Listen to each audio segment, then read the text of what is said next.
بسم اللہ الرحمن الرحیم۔ گمنام ہیرو کے معزز ناظرین السلام علیکم۔ دوستو لائک ضرور کر دیا کریں، شکریہ۔ آئیے چلتے ہیں کہانی کی طرف۔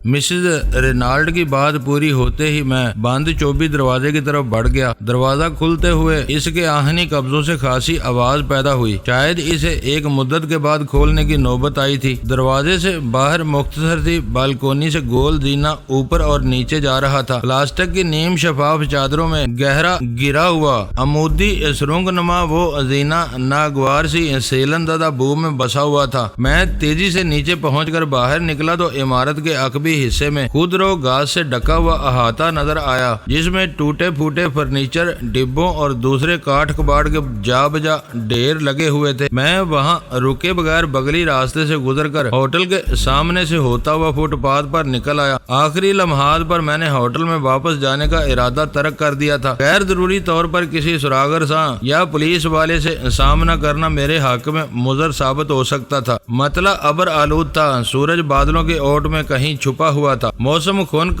ضرور تھا مگر غنیمت تھا کہ کاٹدار سرد ہوائیں نہیں چل رہی تھی۔ میں جیبوں میں ہاتھ ڈال کر ایک طرف ہو لیا۔ میں اپنے خیالات کی رو میں ڈوبا ہوا چلا جا رہا تھا کہ میری نظر شرلک ہومز کے بڑے سائن بورڈ پر پڑی اور میں نے اسی پب کا رخ کر لیا۔ مسز رینالڈ کی اچانک آمد کی وجہ سے میں اخبار میں نظر آنے والی خبر کا تفصیلی مطالعہ نہیں کر سکا تھا۔ اس خبر کی خوفزدہ کر دینے والی سرخی مسلسل میرے ذہن میں چبھ رہی تھی اور میری نظریں کسی بک اسٹال کی تلاش میں سرگرداں تھی تاکہ میں نیا اخبار خرید کر اس کا خبر کا متن پڑھ سکوں۔ خوش قسمتی سے پب سے ذرا پہلے ہی مجھے ایک بک اسٹال نظر آ گیا۔ یہ اتفاق تھا کہ وہاں بھی صرف سن ہی نظر آ رہا تھا جو ایلیزا میرے لیے خرید کر لائی تھی۔ میں نے اخبار خرید کر پب میں گھس گیا۔ اس وقت پب میں گنتی کے چند گاہک موجود تھے، بیشتر میزیں خالی تھی۔ میں نے کاؤنٹر پر پیسے دیے، ٹھنڈی بیئر کا بڑا مگ لیا اور ایک الگ تھلگ گوشے میں جا بیٹھا۔ پب میں گاہکوں کی بھیڑ باڑ نہ ہونے کی وجہ سے کاؤنٹر کے پیچھے موجود دونوں افراد کراکری چمکانے، بوتلوں کو کرینے سے لگانے میں مصروف تھے، لیکن میرے دل میں چور تھا۔ مجھے یوں محسوس ہو رہا تھا جیسے وہ ان اکھیوں سے میری طرف بھی دیکھ رہے ہو۔ میں نے بے پرواہی سے اخبار میز پر ڈال دیا، سگریٹ سلگا کر ٹھنڈی بیئر کے 2 گھونٹ لیے اور پھر وقت گزاری کے انداز میں دوبارہ اخبار اٹھا لیا۔ چند ثانیوں تک بے دلی سے دیگر صفحات دیکھنے کے بعد میں نے اپنی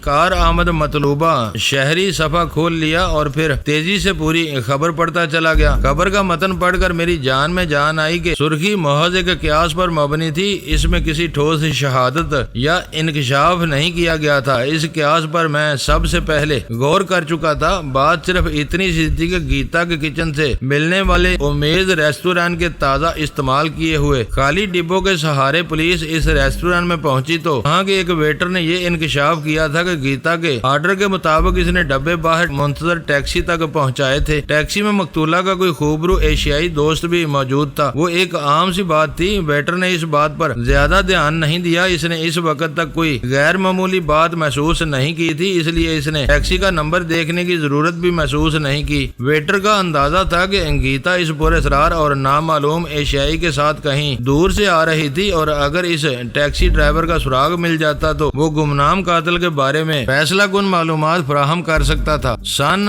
غالباً سنسنی خیزی کا عادی اخبار تھا۔ اس نے ایک سیدھی سادی خبر میں سے چونکا دینے والی سرخی نکالی تھی۔ ٹیکسی ڈرائیور جو قاتل کو جانتا ہے، میرا دل چاہا کہ اس اخبار کو وہیں پب کے فرش پر پھینک کر جوتوں سے مسل دوں۔ رائی کا پہاڑ بنانے اور اپنے قارئین کو غیر ضروری ہیجان و تجسس میں مبتلا کرنے والے اخباروں سے مجھے ہمیشہ چڑ رہی تھی، کیونکہ وہ خبر نہیں رہنے دیتے، ٹھونک پیٹ کر ہر خبر کو کہانی یا افسانے کا چٹخارے دار رنگ دینے کی کوشش کرتے ہیں۔ میں نے اپنے دل پر جبر کر کے خود کو سن کی قرار واقعی تذلیل سے روکے رکھا۔ میرا وہ بے ساختہ رد عمل مجھے وہاں ہر شخص کی نگاہوں کا محور بنا سکتا تھا، جبکہ اس وقت میری تمام تر عافیت صرف اور صرف گمنامی میں مضمر تھی۔ اسی صفحے کے نچلے حصے میں سن کے کسی نامہ نگار نے دستیاب شہادتوں کی بنا پر اس دوہرے قتل کو عشق و رقابت کی ایک فرسودہ داستان قرار دیا تھا۔ اس کی رائے تھی کہ گیتا نے عمر کے فرق کے باوجود کسی نہ کسی طرح جیمز پنڈت کو اپنے چنگل میں پھانسا ہوا تھا۔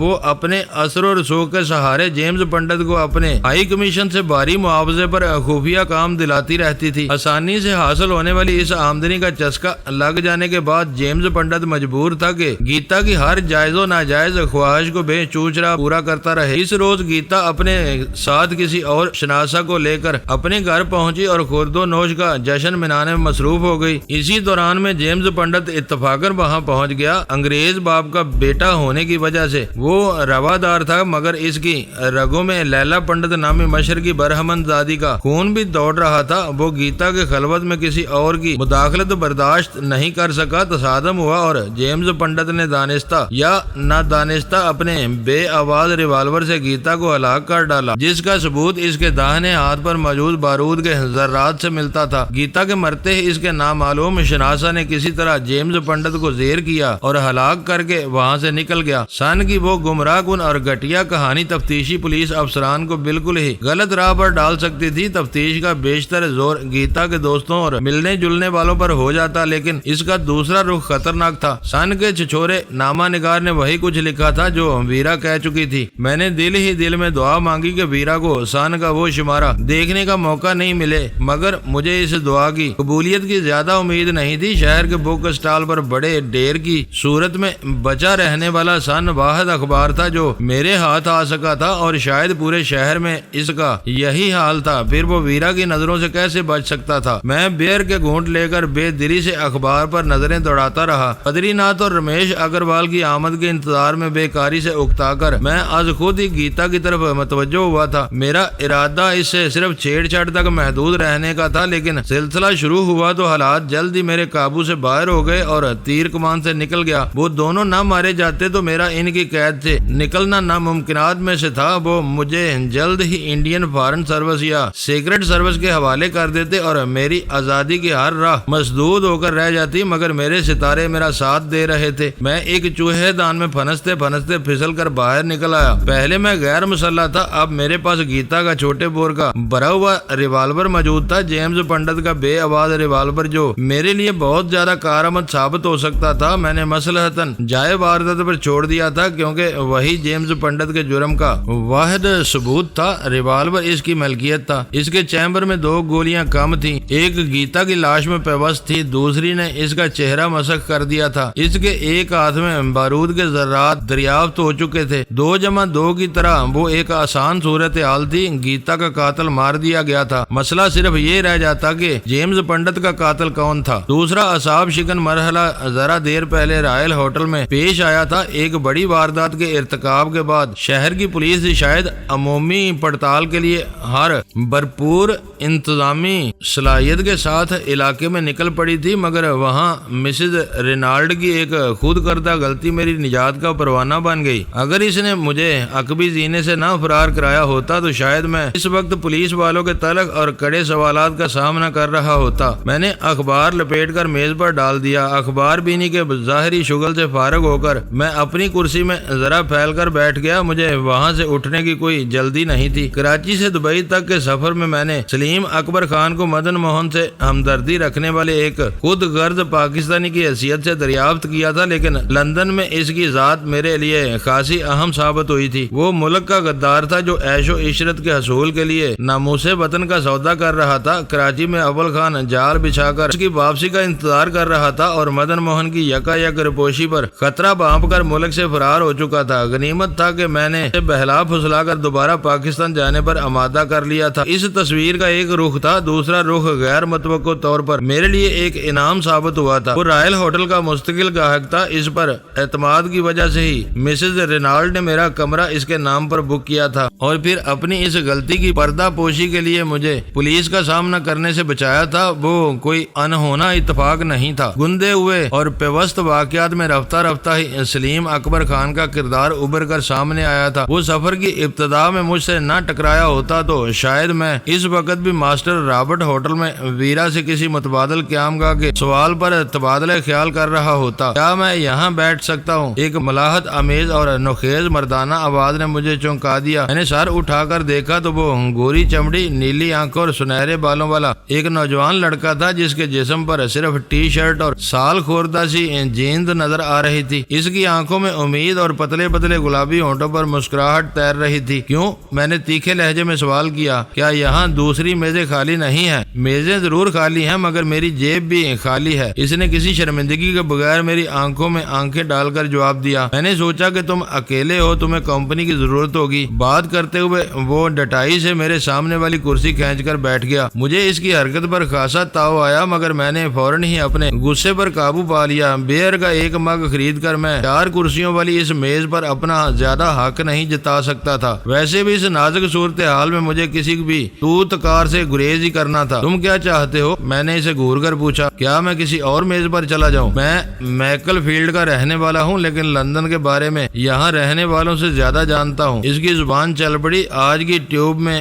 سفر کرتے ہوئے کسی کو خیال بھی نہیں آتا ہوگا کہ زمین کی گہرائیوں میں بنی ہوئی یہ پیج در پیج سرنگیں دراصل کوئلے کی متروکہ کانیں ہیں۔ کوئلے کا ذخیرہ ختم ہونے کے برسوں بعد کسی کو خیال آیا کہ ان سرنگوں کی مدد سے شہری ٹرانسپورٹ کا ایک تیز رفتار نظام قائم کیا جا سکتا ہے، اور بس اسی دن سے ٹیوب کے قیام اور ترقی کا ختم نہ ہونے والا سلسلہ شروع ہو گیا۔ بس میں نے درست لہجے میں اس کی بات کاٹ دی۔ اپنی بے سروپا باتوں سے میرا موڈ غارت مت کرو۔ یہ بتاؤ کہ تم میری جان چھوڑنے کا کیا معاوضہ لوگے؟ ناشتے کے لیے سستے سے سستا ہیم برگر بھی 2 پاؤنڈ 99 پی کا آتا ہے۔ تم صرف 5 پاؤنڈ اضافی خرچ کرنے کا ارادہ کر لو تو میں پورے دن تمہیں لندن کی سیر کرا سکتا ہوں۔ چاہو گے تو میں تمہاری ذاتی خدمت بھی کروں گا۔ میری باتوں پر غور کرو تو تم صرف 5 پاؤنڈ میں اس دن کو یادگار بنا سکتے ہو۔ تم ان چند لمحوں میں میرے دن کو تباہ کر چکے ہو۔ اب فوراً سے بیشتر یہاں سے دفع ہو جاؤ ورنہ میں بار ٹینڈر سے کہتا ہوں کہ وہ کسی بوبی کو بلائے جو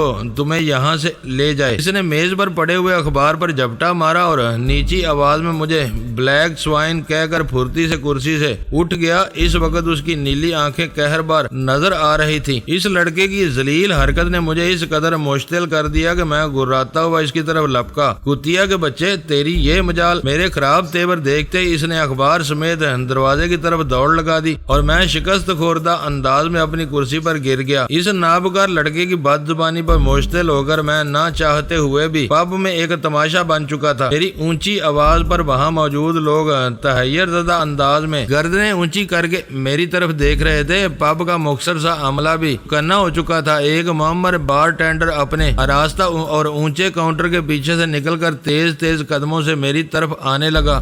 تمہاری طبیعت تو ٹھیک ہے؟ میرا خیال ہے کہ ابھی تم بیئر کا پہلا مگ ہی لے رہے ہو، اس نے میری طرف جھک کر دھیمی اور ہمدردانہ آواز میں کہا۔ وہ بھاگنے والا آوارہ لڑکا 5 پاؤنڈ نہ ملنے پر مجھے گندی گالی دے کر گیا ہے، میں نے آزردہ اور غصیلے لہجے میں جواب دیا۔ کیا یہ حرکت کسی کو مشتعل کرنے کے لیے کافی نہیں ہے؟ میں تم سے اتفاق کرتا ہوں، وہ لڑکے کی چھوڑی ہوئی کرسی کے سرے پر ٹک کر ناصحانہ لہجے میں کہنے لگا۔ یہ چیرنگ کراس کا علاقہ ہے، صبح سے رات گئے تک یہاں آوارہ لڑکے لڑکیوں کے گینگ گھومتے رہتے ہیں۔ سمجھدار لوگ ان سے الجھنے سے گریز کرتے ہیں اور نرمی سے انہیں ٹال دیتے ہیں۔ اس کی گالی پر مشتعل ہو کر بھی تم اس کا کچھ نہیں بگاڑ سکے، اپنا بلڈ پریشر کچھ بڑھا لیا ہوگا۔ تو کیا قانون ان لچے لفنگوں کے ساتھ اتنا ہی بے بس ہے؟ میں نے تلخی سے پوچھا۔ ہرگز نہیں، اس نے بلا تردد کہا۔ ہمارا قانون حق و انصاف پر مبنی اور بہت سخت ہے، مگر وہ ملزم کو بھی صفائی کا پورا موقع دیتا ہے۔ قانون کا فیصلہ صادر ہونے سے پہلے تمہارا ویزا ختم ہو جائے گا۔ تم چاہو تو اسی وقت رپورٹ درج کرا سکتے ہو، پولیس تمہارا پورا ساتھ دے گی۔ اگر وہ دوبارہ آیا تو میں اس بارے میں ضرور غور کروں گا۔ میں نے کہا، میرا مخلصانہ مشورہ ہے کہ اسے بھول جاؤ، وہ دوبارہ نہیں آئے گا۔ اسے تمہاری کوئی بات بری لگی ہوگی تو وہ اپنے پورے غول کے ساتھ تمہارے باہر نکلنے کا انتظار کرے گا۔ وہ خاموشی سے تمہارا پیچھا کریں گے اور کسی بھی ویران گلی یا سنسان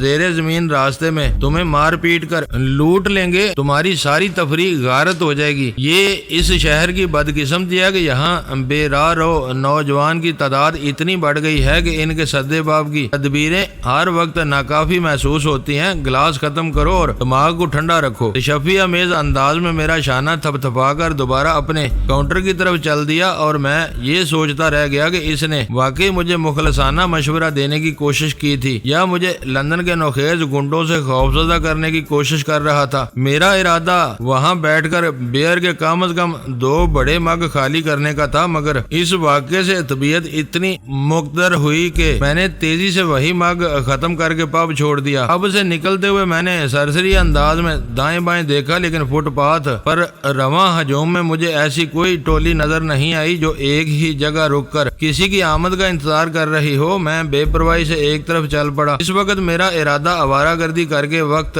گزارنے کا تھا۔ مجھے امید تھی کہ 1.5-2 گھنٹے بعد میں رائل ہوٹل پہنچوں گا تو پولیس والے اپنی رسمی کارروائی پوری کر کے جا چکے ہوں گے۔ چیرنگ کراس کے عقب میں اتر کر دریائے ٹیمز کے کنارے وکٹوریا منٹ نامی پرفضا سڑک وقت گزاری کے لیے بہترین جگہ تھی، جس کے ایک سرے پر ویسٹ منسٹر کا مشہور علاقہ واقع تھا، مگر اس وقت میرا رخ کسی اور ہی طرف ہو گیا تھا۔ کچھ دور نکل آنے کے بعد فٹ پاتھ کے کنارے لگی ہوئی تختیوں سے اندازہ ہوا کہ میں ہے مارکیٹ اور ریجنٹ اسٹریٹ کی طرف جا رہا تھا۔ ہے مارکیٹ کے سرے پر مجھے پبلک بوتھ نظر آئے تو میں اسی طرف ہو لیا۔ سیاحوں کے لیے سستے یادگاری تحائف فروخت کرنے والی ایک دکان سے میں نے فون کارڈ خریدا اور پھر ایک کارڈ فون بکس میں جا گھسا۔ مجھے اچانک ہی ویرا کی خیر خبر لینے کا دھیان آ گیا تھا۔ ماسٹر رابرٹ ہوٹل کا نظام رائل ہوٹل سے کہیں بہتر تھا۔ آپریٹر کو میں نے اپنا نام سیمبل بتا کر مس روزی برڈ سے بات کرنے کی خواہش ظاہر کی تو اس نے پل بھر میں لائن ویرا کو منتقل کر دی۔ میری آواز سنتے ہی ویرا نے میری بات کاٹ دی اور اردو میں بولی، مجھے معلوم تھا کہ یہ تمہاری ہی کال ہوگی۔ آج کل تم اتنی تیزی سے اپنے نام بدل رہے ہو کہ تمہیں اس کی فہرست بھی یاد نہیں رہی ہوگی۔ تمہیں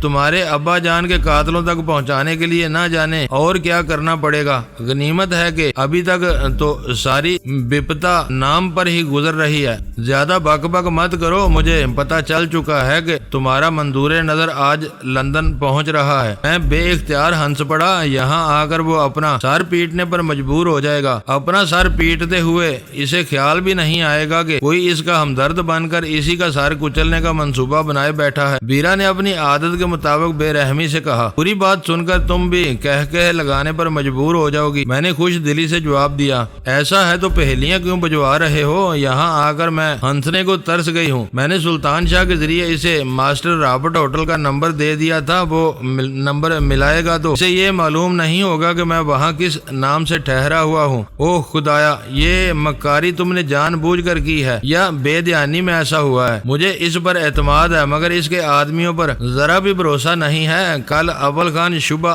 ظاہر کر رہا تھا کہ نک نے اسے چارے کے طور پر استعمال کرنے کا فیصلہ کر لیا ہے۔ ایسا ہوا تو بدری کی بے خبری میرے لیے بہت سود مند ثابت ہوگی۔ ہم دور رہ کر اصل حالات کا اندازہ کر سکیں گے۔ سلطان شاہ سے تمہاری وہ گفتگو میرے سامنے ہوئی تھی، میں نے غور تک نہیں کیا تھا کہ تم نے نام گول کر دیا ہے۔ یہ سب تو اس وقت کی باتیں ہیں، جب وہ یہاں پہنچ جائے گا یہ بتاؤ کہ تم نے جس بس میں چنگاری پھینکی ہے اس کا کیا بنے گا؟ آگ بھڑکنے سے پہلے ٹھنڈی ہو جائے گی۔ بس دونوں ڈرائیوروں کی غفلت کی دعا کرتی رہو۔ ہو سکے تو آج کا سن ضرور دیکھ لینا۔ ویرا کی آواز تنزیہ ہو گئی۔ اس کے شہری صفحے پر وہی کہانی چھپی ہے جو میرے دل میں ہے۔ دور سے بات بالکل صاف اور واضح نظر آتی ہے۔ پتہ نہیں تم مجھے کیوں بیوقوف بنانے پر تلے رہتے ہو۔ اب میں تمہاری بے رار روی برداشت نہیں کروں گی۔ خوب، تو اب تم بھی بیوی کے سے لب و لہجے سے بات کرنے لگی۔ آج شاید پورے شہر میں یہی ایک منحوس اخبار بچا تھا۔ وہ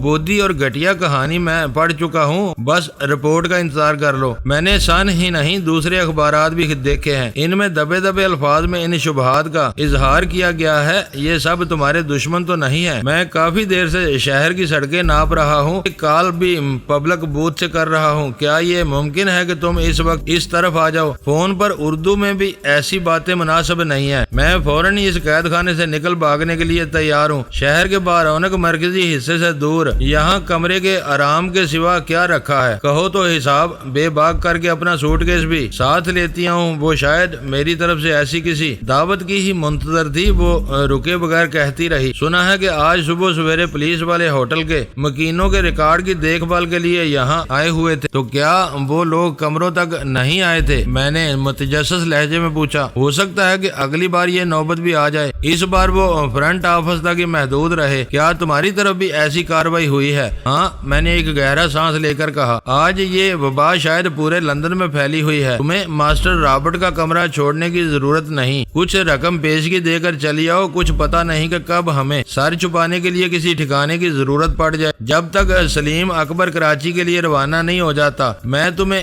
رائل میں نہیں لا سکتا۔ میں 12 بجے پکاڑلی چوک پر بوٹس کے سٹور کے قریب تمہارا انتظار کروں گا، ٹھیک ہے؟ پھر باقی باتیں وہیں ہوں گی۔ یہ کہہ کر ویرا نے فون بند کر دیا۔ فون سے فارغ ہو کر میں ہے مارکیٹ والی سڑک سے دوبارہ پرانے راستے پر نکل آیا جو ریجنٹ اسٹریٹ سے ہوتا ہوا پکاڑلی سرکس تک پہنچتا تھا۔ اس وقت تک آسمان پر بادلوں کے پرے گہرے ہو چکے تھے، چنانچہ بعد میں بہت ہلکی سی فوار پڑنے لگی۔ چمکتے ہوئے سورج کی سرزمین کے باسیوں کے لیے ساون کا وہ سہانا موسم ہمیشہ خوابناک، رومان پرور اور حسین ثابت ہوتا ہے، لیکن چمکتی ہوئی دھوپ کو ترسے ہوئے انگریزوں کے لیے وہ برکھا رت ایک عذاب سے کم نہیں ہوتی۔ گڑی میں تولا گڑی میں ماشا ہونے والی اس برسات میں ہر مقامی فکر مند، اداس اور بیزار نظر آتا ہے، لیکن اس وقت فٹ پاتھوں پر ہر رنگ و نسل کے جو سیاح چلتے پھرتے نظر آ رہے تھے، ان سب کے چہروں سے بے حساب خوشی پھوٹی پڑ رہی تھی۔ ہر جوڑا اور وارفتگی کے انداز میں ایک دوسرے کو یوں مضبوطی سے تھامے چلا جا رہا تھا جیسے اس بھیڑ میں ایک دوسرے سے بچھڑنے کا خدشہ ہو۔ بعض گوشوں اور درختوں کے سائے میں خاصے اشتعال انگیز مناظر دیکھنے میں آ رہے تھے، لیکن وہ بے فکروں کا شہر لندن تھا، جسے عرف عام میں سیاحوں کی جنت کہا جاتا ہے۔ ہر شخص اپنی دنیا میں مگن اور مست تھا، کسی کو دوسروں کی فکر نہیں تھی۔ مغرب میں اس رویے کا نام رواداری اور پرامن بقائے باہمی تھا۔ مشرق کے ہر خطے میں ایسی حرکتوں کو بلا استثنا بے شرمی، بے حیائی اور بد کرداری کا نام دیا جاتا تھا۔ ریجنٹ اسٹریٹ ایک طرف ٹرافالگر اسکوائر اور چیرنگ کراس سے آنے والے راستے سے ملتی ہے اور پھر پکاڑلی سرکس کے شوہرہ آفاق چوراہے کی دوسری جانب خام کھاتی ہوئی سیدھی آکسفورڈ سرکس سے جا ملتی ہے۔ اس پر ہر وقت لوگوں کا ایک رنگا رنگ ازدحام رواں نظر آتا ہے۔ میں ارد گرد کا جائزہ لیتا ہوا پکاڑلی سرکس پر پہنچا تو میری ریسٹ واچ 11:30 بجا رہی تھی۔ چیرنگ کراس سے پکاڑلی سرکس تک دوڑ لگانے کے بعد میدے میں اتری ہوئی یخ بستہ بیئر موسم کی خنکی سے مل کر اپنا رنگ دکھانے لگی تھی، جس کے نتیجے میں گرم گرم چائے یا کافی پینے کی طلب محسوس کر رہا تھا۔ میں بوٹس کے سٹور کو عارضی طور پر بھول کر میکڈونلڈ شاپ میں گھس گیا۔ کھلی اور ٹھنڈی فضا سے ریسٹوران کی حیرت انگیز حرارت میں پہنچتے ہی مجھے سرور سا آ گیا۔ معمول کے مطابق وہاں بھی خود کار کیش مشینوں کے سامنے چھوٹی بڑی قطاریں لگی ہوئی تھی۔ میں نے ایک قطار میں لگ کر خوبصورت کاغذی گلاس میں کافی خریدی اور پھر دیوار گیر طویل میز کے سامنے پڑے ہوئے ایک اونچے سٹول پر جا بیٹھا۔ کھانے کا وقت نہ ہونے کے باوجود وہ فاسٹ فوڈ ریسٹوران تقریباً بھرا ہوا تھا۔ میں کافی کا گلاس دھیرے دھیرے خالی کرتا رہا۔ اسی دوران میں نے سگریٹ بھی سلگا لی۔ یہ ذکر پہلے بھی کہیں آ چکا ہے کہ اس زمانے میں سگریٹ بلکہ تمباکو نوشی کے بارے میں مغرب میں کوئی مخالفانہ مہم شروع نہیں ہوئی تھی اور لوگ ہر طرف کثرت سے دھواں اڑاتے ہوئے نظر آ رہے تھے۔ کچھ ہی دیر گزری تھی کہ اچانک کسی نے بے تکلفی سے میری پسلی میں ٹہوکا دیا۔ میں چوکنے انداز میں پلٹا تو سلیم اکبر خان کا خوشی سے دمکتا ہوا چہرہ میرے سامنے موجود تھا۔ اس کے ہاتھ میں چائے کا کاغذی کپ موجود تھا۔ اکیلے یہاں عیش کر رہے ہو کیا؟ ایلیزا کو ہوٹل ہی میں چھوڑ آئے ہو؟ اس نے میری طرف جھک کر بائیں آنکھ دباتے ہوئے کہا۔ ایلیزا کے لیے تمہاری دوستی ناکافی ثابت ہو رہی ہے، میں نے طنزیہ مسکراہٹ کے ساتھ جواب دیا۔ تمہارے جاتے ہی وہ تفریح کے لیے کہیں نکل گئی تھی، اب کہیں عیش کر رہی ہوگی۔ میں تو یہاں کافی پی رہا ہوں۔ میں سٹول پر براجمان تھا، آس پاس کوئی نشست خالی نہیں تھی۔ میں نے اس کا ساتھ دینے کے لیے اخلاقاً اپنی جگہ چھوڑ دی اور ہم دونوں ٹہلتے ہوئے ایک گوشے کی طرف بڑھ گئے۔ کیا بات ہے، تمہارے چہرے سے خوشی پھوٹی پڑ رہی ہے؟ معلوم ہوتا ہے کہ تمہیں آج ہی کی کسی پرواز پر کراچی واپسی کی سیٹ مل گئی ہے۔ قدرے توقف کے بعد میں نے اس سے پوچھا، تم ٹھیک سمجھے؟ آج کی تو نہیں، کل صبح 8 بجے کی پرواز پر سیٹ ملی ہے۔ رش کے دنوں میں اتنی جلدی سیٹ کا مل جانا معجزے سے کم نہیں ہے۔ تم سے ملاقات کے بعد میرے سارے بگڑے ہوئے کام تیزی سے سیدھے ہوتے جا رہے ہیں۔ گوشے میں پہنچ کر اس نے مسرت امیز لہجے میں مجھے آگاہ کیا، کراچی میں دفتر کی سیل کھل گئی، یہاں سے اتنی آسانی سے واپسی کی سیٹ مل گئی۔ میرا دل کہہ رہا ہے کہ کراچی پہنچتے ہی میرے مطلوبہ کاغذات میرے ہاتھ آ جائیں گے، کسی کو کانوں کان بھی پتہ نہ چلے گا۔ وہ اپنی قسمت اور تدبیروں پر نازاں تھا، سمجھ رہا تھا کہ اس نے اپنی مکاری سے اپنے برے وقت کو ٹال دیا تھا۔ وہ بد نصیب اور خود غرض شخص بھول رہا تھا کہ قدرت کا مکافات عمل کا ایک اپنا نظام ہے، جس کے تحت بروں اور بدکاروں کی مہلت کی رسی دراز ضرور ہوتی ہے، لیکن آخری غیبی جھٹکا ان کی گردن توڑ کر انہیں پیوندے خاک کر دیتا ہے۔ کیا مقام عبرت تھا کہ شکار خوشی خوشی اپنے شکاری کے پھیلائے ہوئے جال میں پھنسنے کے لیے پر تول رہا تھا۔ جب اسے کراچی میں صرف اندیشے ہی دہلا رہے تھے تو وہاں سے نکل بھاگا تھا، لیکن اب اس کی قبر تیار ہو چکی تھی تو وہ جلد از جلد وہاں پہنچنے کے لیے بے چین تھا۔ میں نے پورے خلوص دل سے اسے مبارکباد دی، کیونکہ اس نے وہی فیصلہ کیا تھا جو اسے اس کے موزوں ترین انجام تک پہنچا سکتا تھا۔ اس نے پولینڈ سے آئی ہوئی ایلیزا کے ساتھ لندن جیسے شہر نگارہ میں اپنی زندگی کی چند آخری حسین ترین راتیں گزار لی تھی، اور اب کراچی میں اس کا فیصلہ ہونا تھا۔ ایئر لائن کا دفتر بھی یہیں قریب ہی ہے۔ سیٹ بک کراتے ہی میں ادھر چلا آیا۔ سچ پوچھو تو آج مجھے پکاڑلی میں ایک نئی کشش نظر آ رہی ہے۔ یہ پکاڑلی کی کشش نہیں، تمہارے اندر کی خوشی ہے جو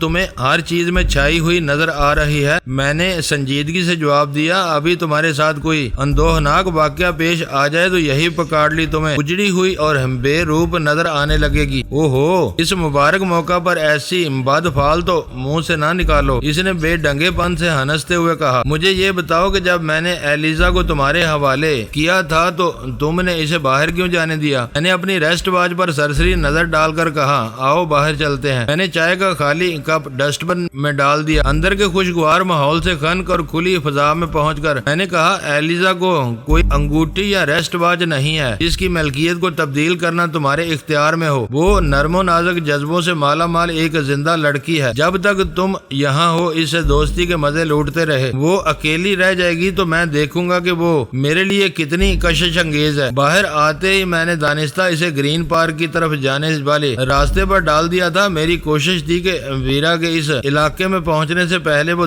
کہیں دور نکل جائے تاکہ ویرا اس کی نظروں میں نہ آ سکے۔ ویرا کو دیکھ کر اس کے دل میں ایک مرتبہ پھر کوئی شرارت بیدار ہو سکتی تھی۔ کچھ دور نکل آنے کے بعد اس نے چونک کر پوچھا، یہ تم مجھے الٹے راستے پر کہاں لے جا رہے ہو؟ میں لے جا رہا ہوں، میں نے حیرت سے آنکھیں پھاڑ کے کہا۔ تم نے خود ہی ادھر کا رخ کیا تھا۔ میرا خیال تھا کہ تم گرین پارک کے سبزہ زار میں آج کے لیے کوئی نیا شکار تلاش کرو گے۔ تم ٹھیک کہہ رہے ہو، وہاں کسی سے مل بیٹھنا آسان ثابت ہوگا۔ آؤ وہیں چلتے ہیں۔ میں چلتے چلتے ٹھٹک کر رک گیا۔ میں نے بہت دور تک تمہارا ساتھ دے لیا، اب تم اکیلے اس مہم پر جاؤ۔ مجھے تھوڑی دیر بعد پکاڑلی ٹیوب اسٹیشن کے بازار میں اپنے رشتہ دار سے ملنا ہے۔ اس نے چند ثانیوں تک میری طرف دیکھا، پھر فضا میں ہاتھ لہرا کے بولا، ٹھیک ہے، اب شام کو ہی ملاقات ہوگی۔ یہ کہہ کر وہ آگے بڑھ گیا۔ اس کا رخ بدستور گرین پارک کی طرف تھا۔ میرے لیے یہ حیران کن بات تھی کہ وہ انتہائی درجے تک میرا گرویدہ ہو چکا تھا اور ہر بار میرے سمجھائے ہوئے راستے پر چلنے میں خوشی محسوس کر رہا تھا۔ میں ایک دیوار کے سائے میں رک کر اسے